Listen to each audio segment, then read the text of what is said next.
tome tu monti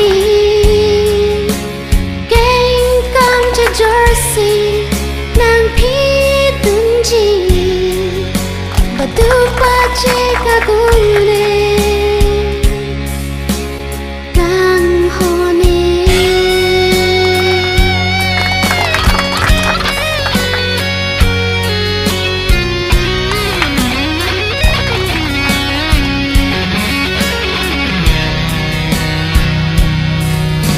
O hem thu nang kang ho Pikito garak kang ho Di manang kapejo Kida aba Kaya te jedam Lapene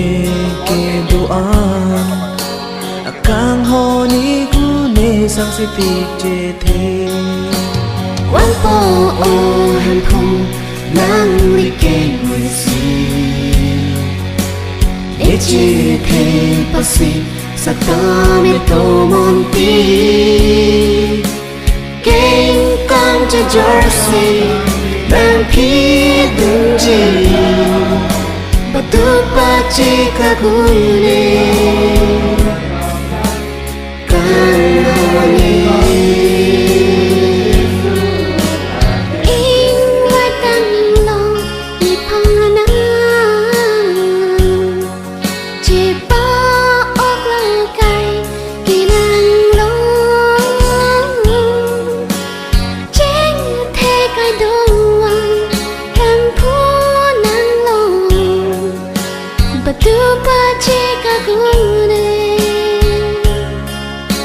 Batu pache kagune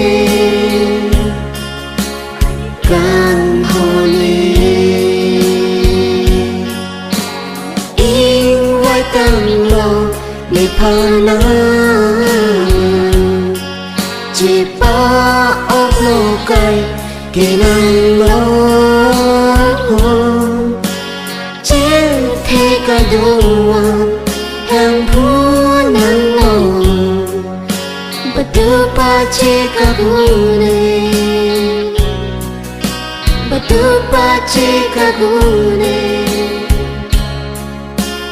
Kang hone